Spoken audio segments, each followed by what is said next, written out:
이것은 아담의 계보를 적은 책이니라. 하나님이 사람을 창조하실 때에 하나님의 모양대로 지으시되 남자와 여자를 창조하셨고 그들이 창조되던 날에 하나님이 그들에게 복을 주시고 그들의 이름을 사람이라 일컬으셨더라. 아담은 130세에 자기의 모양 곧 자기의 형상과 같은 아들을 낳아 그 이름을 셋이라 하였고. 아멘. 이 세상에는 두 나라가 생기죠. 두 나라가 생기니까 두 국민이 생기죠. 두 나라, 두 국민이 생기니까 두 나라는 각각 사는 방식이, 패턴이 서로 다른 거죠. 사는 방식이, 추구하는 것이, 가치관이 다른 거예요. 라이프 스타일이 다른 거예요. 서로 반대예요. 나라가 다르니까. 자, 세상 나라가 생기는데 이 세상 나라는 뭘 추구하는가 하면 자기를 건설해요. 자기를 추구해요. 자기를 세우는 일에 집중해요. 그리고 하나님을 대항해요. 하나님을 대적해요. 하나님을 원하지 않아요. 하나님께 반항해요. 하나님을 거부해요. 그의 통치를 받고 그의 왕됨, 그의 주권을 거부해요. 그렇게 살아가요. 그러면서 그들은 이 땅에서 자기네들의 힘을 가시하고 또 자기네들의 안전을 확보하기 위해서 도시를 건설하고 나라를 건설하고 그리고 인간의 안전을 확보하기 위해서 세상의 문명을 발달시키고 끊임없이 사람들이 사는 삶의 복지를 위해서 애를 쓰고 수고합니다. 그 중심에는 뭐가 있는가 하면 인간이 있어요. 그래서 오직 인간이 주가 되는 그런 나라. 그래서 바벨탑을 쌓고 직업을, 문명을 발달시키고 발전하고 이렇게 하면서 인간의 나라를 세워 나아가고 있어요. 그들의 업적이 doing이니까 뭘 행하는 거니까 얼마만큼 할 수 있느냐? 신만큼 할 수 있다, 인간이. 라고 하는 경지에까지 도달해요. 이 어마어마한 업적들을 쌓아 올라가요. 그래서 사람들이 이렇게 보면, 야, 사람이 대단하다, 야. 사람이 어떻게 저런 것까지 할 수 있을까? 깜짝깜짝 놀라게 되죠. 자, 이렇게 되어 가고 있는 동안에 하나님께서는 어떤 일을 해 나가고 계시는가? 하나님은 어떤 일을 해 나가시는가 하면 하나님은 자신의 약속을 이루어 가세요. 그 약속을 성경적 용어로는 언약이다. 그렇게 말해요. 언약이다. 이 covenant, 이 언약, 그래 이거를 또 계약이다. 이렇게 여러분 우리말로 쉽게 표현하면 약속이다. 언약, 계약, 약속 같은 말이에요. 하나님께서는 이 세상 나라는 이렇게 번성해 나아갈 때 하나님께서는 뭘 하시는가 하면 당신이 우리에게 한 약속을 이루어 가세요. 최초의 하나님이 우리에게 한 약속이 뭐죠? 창세기 3장 15절에 여자의 후손, 메시아, 구원자를 보내주겠다라고 하는 약속을 처음으로 하시잖아요. 하나님은 아담을 통해서 이 땅에 여자의 후손을 보내실 그 언약의 혈통을 하나님이 이어가세요. 당신의 약속을 이루기 위하여 이 혈통을, 언약의 혈통, 이 정통 정통성이 있는 혈통을 하나님이 이어가세요. 그래서 제일 먼저 하나님이 하시는 일은 어떤 일인가 하면 족보를 이어가세요. 한번 따라 합시다. 족보. 그러니까 이 족보는 뭔가 하면 정통성이 있는 언약의 혈통이에요. 족보를 이어가세요. 창세기 4장에서 가인과 아벨 이야기가 나오고 가인이 아벨을 죽여요. 그러니까 가인은 하나님을 떠났죠. 그러니까 하나님의 언약에서 벗어났어요. 그러니까 하나님께서 당신의 계획이 이루기 위해서 이 땅에 셋을 보내시죠. 자, 하나님은 우리에게 약속하셨어요. 구원을 약속하셨어요. 그럼 마귀는 어떤 일을 하겠어요?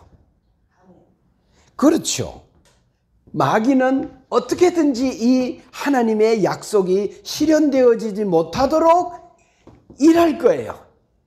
그게 구약 성경이에요. 심지어는 예수님이 이 땅에 왔었을 때 자기네들이 잘한다고 생각했어요. 예수까지 죽여버리면, 아들까지 죽여버리면 그거 우리 거 아니냐. 하나님의 계획은 무산될 거야 라고 생각해서 그 아들까지 하나님의 일을 철저히 방해해요. 그래서 가인과 아벨을 통해서 아벨을 죽여버려요. 그리고 하나님을 떠나버리고 가인을 떠나버리게 해서 하나님의 계획이 이루어지지 못하도록 했을 때 하나님은 그 가정에 경건한 아들 셋을 보내시죠.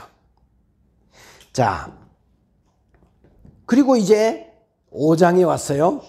5장에 아담의 계보가 이러하니라 라고 하면서 하나님이 당신의 언약의 족보를 계속 이어가세요. 자, 성경을 한번 봅시다. 창세기 5장입니다. 자, 아담에서 그 다음 언약의 계보를 잇는 사람이 누구죠? 셋이라고 했죠? 창세기 5장 3절에 자, 셋이 아들이 6장에 보면 셋의 언약의 혈통의 족보로서 이어가는 사람이 에노스고 9절에 보면 누구죠? 게난. 12절에 보면 게난의 아들 중에 누가 마하랄렐이 언약을 잇고 또 15절에 야렛, 18절에 에녹의 아들은 또 누구죠? 21절에 머두셀라의 아들은 25절에 라멕의 아들은 누구죠? 노아는 누구를 낳죠? 세 아들을 낳죠? 셈과 함과 야벳. 32절에 그렇게 낳자.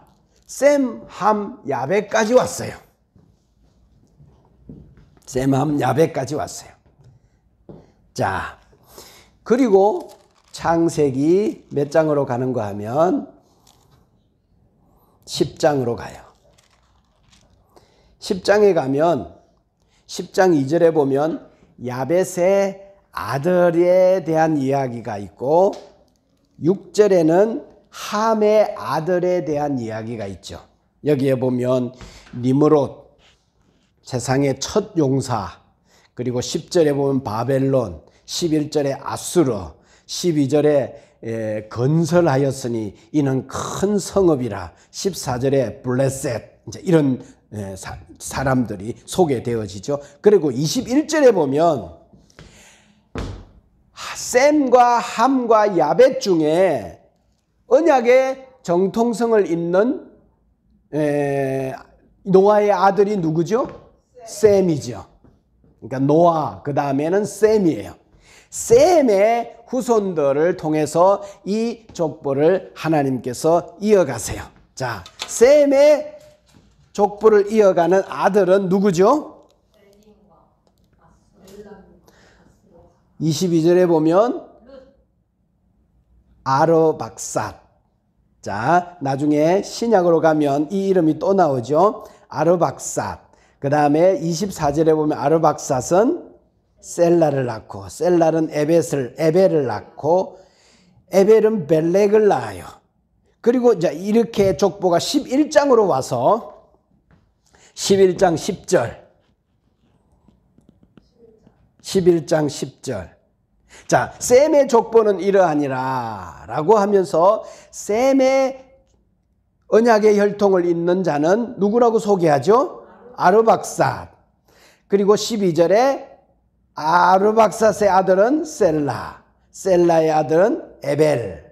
16절에 에벨은 벨렉을 낳고 18절에 벨렉은 러우를 낳고 20절에 러우는 스룩을 낳고 스룩은 나홀을 낳고 나홀은 29세에 데라를 낳고, 데라는 누구죠? 아브라함의 아버지. 그리고 데라는 누구를 낳고? 아브라함을 낳고, 아브라함의 형제는 나홀과 하란이죠. 이렇게 삼형제가 있는데 아브라함을 낳고, 자 12장에 들어와서 이제 누가 등장하죠? 아브라함이 등장하죠. 자, 우리는 12장, 창세기 12장쯤 와가지고 아브라함 이야기를 해요. 아브라함은 잘 알아요. 근데 아브라함이 갑자기 왜 여기서 나오지? 그러면서 영탁이의 노래가 생각이 나죠. 너가 왜 여기서 나와? 그래, 갑자기 아브라함이 왜 여기서 나오지? 구약 결혼을 살펴보니까 아브라함이 여기 왜 나오는가 하면 언약의 혈통이잖아요. 이게 어느 날 갑자기 그냥 불쑥 아무 근거 없이 쑥 태어난 게 아니라, 쑥 나타난 게 아니라, 구약을 이렇게 살펴보니까 이 혈통이, 족보가 이어지다가 아브라함이 하나님이 준비한 언약의 혈통이구나. 정통성을 이어간, 그래서 아브라함을 부르시고 그 아브라함에게 언약하시고 계약하시는구나. 네 자손이 여기서 끝나는 게 아니야. 이스마엘이 아니야. 네 몸에서 태어날 네 씨가 내 언약을 이을 거야. 나는 이어갈 거야. 그리고 결국 이 혈통을 통해서 내가 약속한 거 있지. 여자의 후손을 결국은 보낼 거야. 라고 이야기하면서 아브라함과 계약을 다시 맺으시죠. 이런 이야기를 다시 우리 어디로 가는가 하면 역대상 1장으로 가봐요. 역대상이라는 책은 언제 쓰여졌는가 하면 BC 한 400년 정도에 쓰여진 책이에요. 아브라함 사람은 BC 2000년 시대 때의 사람이거든요. 2100년 정도에 아브라함이 태어나요. 그러니까 그로부터 한 1600년 전, 1700년 후에 역대상이 기록이 되어지는데, 역대상은 포로 기한 시대, 포로가 되어서 잡혀가가지고 나중에 다 살펴볼 거예요. 포로 해서 돌아와서 이스라엘 백성들에게 우리는 누구냐? 하나님은 우리를 잊었느냐? 하나님의 역사는 여기서 끝났느냐? 그래도 하나님은 일하시고 계시는가? 우리는 뭔가? 라고 하는 이야기를 뭘로 이야기하는가 하면 족보로 이야기를 해요. 1700년 후에 역대기의 저자는 이 족보를 다시 이야기하면서 다윗 왕을 중심으로 한 족보 이야기를 하면서 결국은 하나님의 언약은 지금 수없이 많은 세월이 지난 지금도 면면히 이어져 가고 있다. 여자의 후손을 보내겠다는 이 하나님의 약속은 지금도 계속되고 있다라고 하는 이야기를 하면서 우리 이스라엘이라는 나라의 정통성은 끝나지 않았다. 메시아는 반드시 하나님의 약속대로 올 거다라고 하는 이야기를 하면서 역대상 1장 1절에 보면 제일 먼저 누가 나오는 건 아담이 나와요. 그 다음에 셋이 나오죠. 에노스가 나오죠. 게난, 마하랄렐, 야렛, 에녹, 머두셀라, 라멕, 노아, 셈. 그리고 나서 24절 셈에서 아로박사 셀라 에벨 벨렉 너우 스룩 나홀 데라 아브람까지 나와요. 자, 아브람 이후에 이제 계속 살펴볼 것이지만 오늘은 여기까지 아브람까지니까 살펴봤어요. 자, 이 족보가 이어져 오는 기간이 2000년이에요. 아브라함까지가 2000년이에요. 아담에서부터 셋에서부터 계속 이어져서 아브라함까지 오는 족보가 2000년이에요. 여러분, 왜 성경은 족보를 이야기할까? 족보를 이야기하는 성경 저자의 의도가 뭘까? 여러분, 감이 잡히죠? 지금 하나님은 무슨 이야기를 하려고 하시는가? 하나님은 자기가 했던 그 약속을 지키겠다는 거예요. 그리고 하나님은 처음에 죄를 짓기 전에 인간에 만든 그 하나님의 의도를 결국 회복시키겠다는 거예요. 그래서 이 세상에 시작된 게 뭔가 하면 역사라는 거예요. 그래서 역사가 있다는 거예요. 그 역사의 초점은 뭔가 하면 구속사라는 거예요.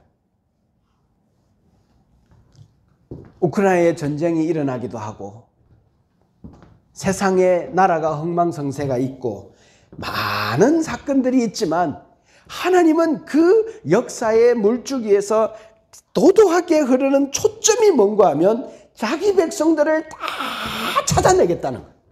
한 사람도 잃어버리지 않고 다 찾아내는 이 역사 때문에 때로는 전쟁이 일어나기도 하고 때로는 번성이 일어나기도 하고 때로는 여러 가지 사건이 일어나기도 하고 때로는 많은 일들, 그 역사가 흘러갈 때 그 이런 일들이 일어나서 세상 문명을 바꾸고 세상의 관점과 패러다임과 이념을 바꾸는 일들이 막 일어나지만 그런 가운데 하나님은 어떤 일을 도도히 행하시는가 하면 당신의 약속을 이루는 일을 해나가시는 줄로 믿습니다. 이 저자가 하고 싶은 이야기예요. 내 약속은 결코 사단의 방해나 세상의 여러 가지 환경에 의해서 무산되어지고 더 이상 성취되어지지 못하는 이런 일이 아니라는 거예요. 나는 하나님이라는 거죠. 그러면서 족보를 딱 이야기해요. 자, 족보는요, 이어나가기 위해서는 하나님의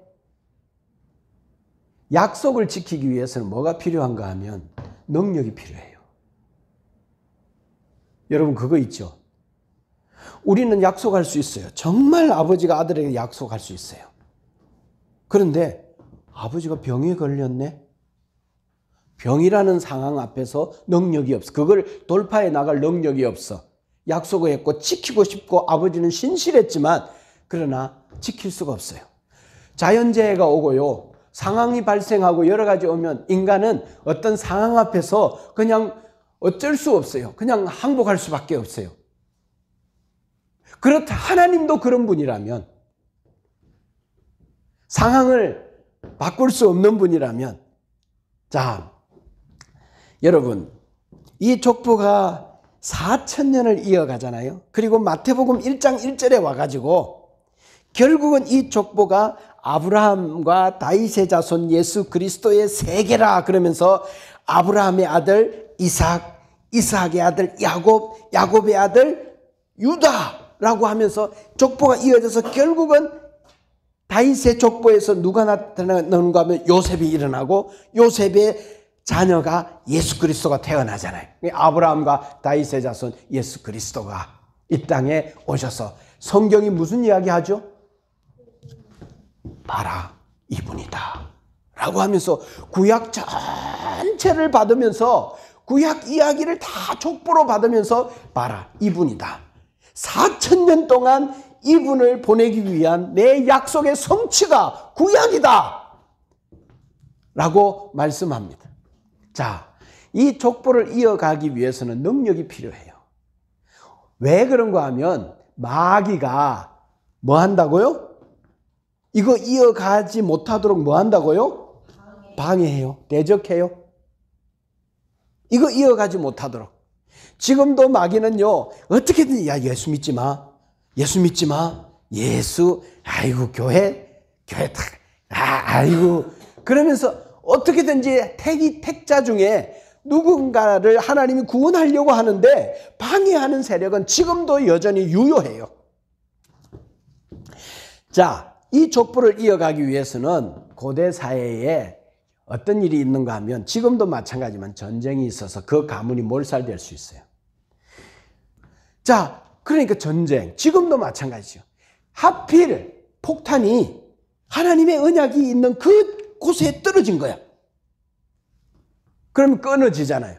그런데 전쟁보다 더 무서운 게 고대 사회에서는 전염병이에요. 전염병은요, 이게 몰살돼요. 무서운 거죠. 그리고요, 불임. 그 가문에서 더 이상 사내 아이가 태어나지 않아서 대가 끊어지는 이런 경우. 여러분, 이런 가능성들이 있을까요? 없을까요? 얼마든지 삼재했죠. 근데 이런 모든 가능성들을 하나님께서 다 그의 능력으로 헤쳐나가서 족보를 4,000년 넘게 이어온 족보를 이야기할 때 이게 우리는 늘 들어왔던 이야기지만 이거 생물학적으로 아는 사람은 항복할 수밖에 없어요. 이건 이렇다면 이건 그래서 성경은 봐라, 이분이다 라고 소개하는 거예요. 그리고 족보는 뭔가 하면 예수님이 나에게 이 땅에 오신 발자국이에요. 그게 족보예요. 예수님의 발자국이에요. 덤성. 그 한 사람 한 사람 예수님의 발자국에는 뭐가 있어요? 하나님의 스토리가 있어요. 이삭의 스토리가 있어요. 야곱의 스토리가 있어요. 노아의, 머두셀라의, 에녹의 스토리가 있어요. 그런 스토리를 다 이기고 밟고 극복하고 그 능력으로 결국은 이 복음을 들고 내게까지 온 것을 생각하면요, 야, 이건 진짜 놀라운 건데 눈이 열려야 돼. 이게 얼마나 놀라운 건지. 내게까지 복음이 온 것은 오래전 저 선악과 먹은 그때 하나님이 했던 그 약속이에요. 그 약속 때문에 오늘 내게 이 복음이 와서, 예수가 와서 생명을 노래하고 있다니까. 이게 미라클이라니까. 이게 이해되어질 수 없는 하나님의 능력으로만 가능한 거예요. 여러분, 저 탑동에 엠코라는 아파트에 살고 있는 한 아가씨, 그걸 어떻게 찾아? 손흥민이라면 찾을 수 있지. 쉽게 찾지.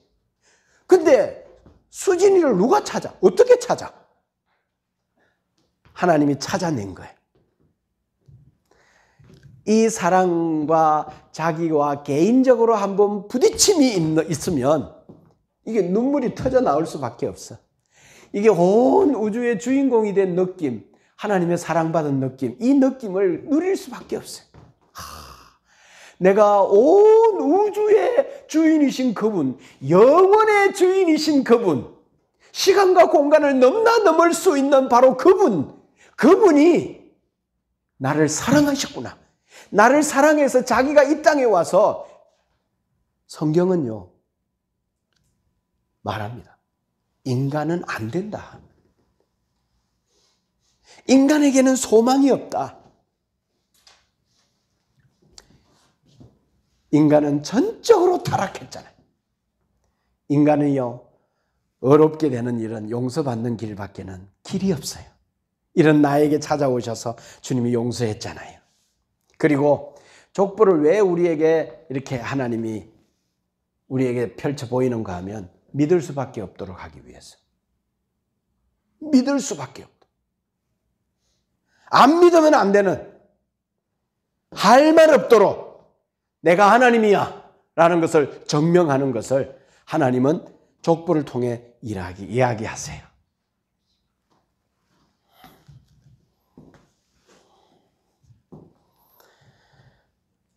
그리고 이제 하나님이 두 번째 하시는 일이 있어요. 두 번째. 자, 4장부터 11장까지 성경 저자의 메시지는 뭔가 하면 인간은 안 된다는 거예요. 자, 인간이 망가져도 너무 망가졌다는 거예요. 이거 수선이 불가능한 거예요. 새 차를 사야지. 이거 고친다는 건 말도 안 돼. 박살이 났는데? 그래서 홍수 이전에 하나님이 사람들을 보니까 항상 죄가 가득해. 생각하는 것마다 죄야. 그래서 사람을 썰어버리기로 했어. 그리고 노아 경건한 가족을 통해서 8식구를 통해서 다시 인류를 시작했어. 그런데 그들의 결론도 뭔가 하면 바벨탑이야. 하나님을 대항해. 그게 문화야. 그들의 추구야. 그러면서 성경은 우리에게 하는 것이 뭔가 하면 맞지? 인간 안 되지? 인간에겐 소망이 없지? 인간을 믿을 수 있는 존재가 아니지? 인간은 실패자들이지? 자, 이제부터 내가 역사에 직접 개입한다. 직접 개입해서 내가 나라를 만들 거야. 이 나라는 내 나라야. 내 목적, 내 약속, 내 언약, 내 계약을 이루기 위하여서 내가 이 땅에 직접 내가 나라를 세울 거야. 봤지? 내가 직접 역사에 개입해야 되는 이유가 뭔가 봤지? 4장부터 11장까지 보면서 인간은 안 되지? 내가 2000년을 기다렸어. 인간에게는 소망이 없는 거 너희들 봤지? 맞지? 내가 이제 역사에 직접 개입해서 내가 내 나라를 세울 거야 라고 주님이 말씀하세요. 이제 내가 직접 하겠어. 인류를 구원하는 일과 내 약속을 이루는 일은 내가 직접 하겠어. 이 일은 내 일이야. 내가 한다. 내가 끝낼 거야. 그래서 왜 하나님이 이 땅에 직접 개입하시고 당신의 나라를 세워야 하는 건지에 대하여서 이유와 근거를 우리에게 제시하세요. 4장부터 11장까지. 내가 그래서 너희들이 안 되니까, 인간은 소망이 없으니까 한 나라를 세우겠다. 근데 이 나라는 아주 독특해요. 첫째, 이 나라는 왕이 없어요. 인간 왕이 없어요. 이 세상 나라는 누구를 중심으로? 용사를 중심으로 자기의 안전을 맡기고 자기가 세금을 내고, 그래서 더 많은 사람들이 모이고 더 많은 안전이 확보되어질 때 그게 도시가 되고, 그 도시가 모였을 때 뭐가 되면 나라가 돼서 그들은 그 나라의 시스템 안에서 결국은 자기가 안전하게 거하기 위해서 더 힘 있는 곳에 거하는 것을 추구하는 그런 세상 가운데 있지만, 이 나라는 하나님이 왕인 나라이기 때문에 인간 왕이 필요가 없는 나라예요. 그래서 하나님이 왕인 나라가 얼마나 이상적인 나라인지에 대하여서 샘플로 제안하세요. 그리고 두 번째로 이 나라는 여자의 후손 메시아를 보낼 나라로 이 나라를 세워요.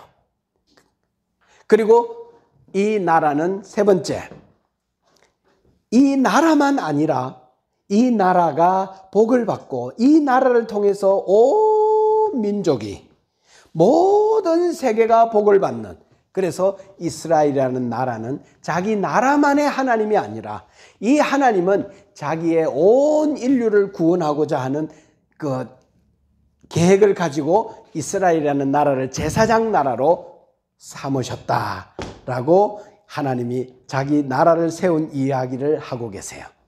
그래서 이 나라를 통해서 결국은 하나님이 약속한 구원자인 예수 그리스도가 이 땅에 오시고 그 예수 그리스도를 통해서 온 열방이 구원을 받고 결국은 하나님께서 죄를 짓기 전 에덴 동산에 하나님이 의도하셨던 자기가 왕이 되고 우리가 그의 백성이 되는 그 나라를 결국 새하늘과 새 땅에서 회복하시고 하나님의 약속을 완성하시고 할렐루야. 네. 이 세상 나라는 마감될 거야. 그래서 하나님의 이야기는 자기 약속을 어떻게 이루어 가시는가에 대한 히스토리, 역사 이야기가 성경입니다. 그래서 창세기부터 요한계시록까지 사람이 쓴 책이 아니라 1600년 동안 기록되어진 이 책이 하나님이 이 책의 저자이시구나. 우리에게 무엇을 말씀하시려고 하는지에 대해서 우리가 알겠어. 그래서 출발과 가정과 완성을 하나님께서 말씀하고 계시는 거예요. 자, 신앙생활을 하는데 이렇게 성경 전체 개론을 배우는 일은 너무나 필요하지 않겠나 싶어요. 성경 전체를 보는 눈. 우리가 그동안 설교를 듣거나 성경을 알거나 하면 우리는 이런 표현을 써볼게요. 교회 가면 목사님에 의해서 본문을 당하는 거예요. 내가 목사님 이 본문 설교해 주세요라고 말한 적 없어. 본문 선택은 전적으로 목사의 주권이야. 그래서 어느 날 갔는데 마태복음 설교하네. 또 다음 주 가니까 느헤미야서 설교하네. 또 다음 주 가니까 야고보서 설교하네. 또 그 다음 주 가니까 로마서를 설교해. 나하고는 전혀 상관없어. 그리고 내가 은혜를 받아. 그러니까 조각 들어서 오래 들어가지고 뭔가는 알겠는데 전체 그림은 그려지지가 않아. 그래서 전체 그림 안에 이게 뭐야? 어떤 위치야? 라고 하는 것은 이해가 잘 안 돼. 그런 과정에서 우리가 성경 개론 전체를 한번 큰 숲을 보는다는 것은 얼마나 요긴한 건지.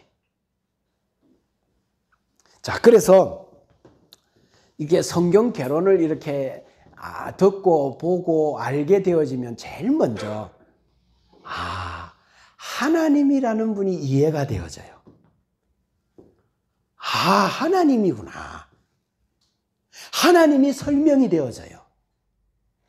두 번째, 내가 설명이 되어져요.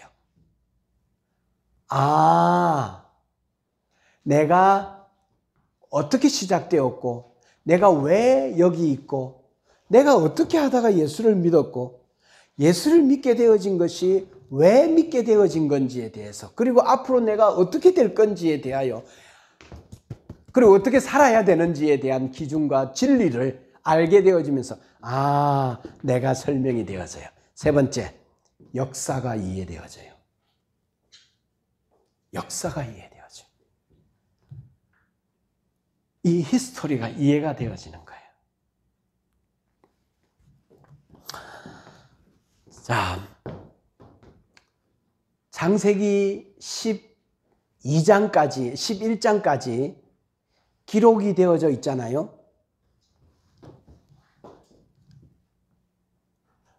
그러니까 세상이 생기고 아브라함 전까지 또 아브라함 이후도 마찬가지지만 기록이 되어지는데 이건 고대 사회의 기록이잖아요.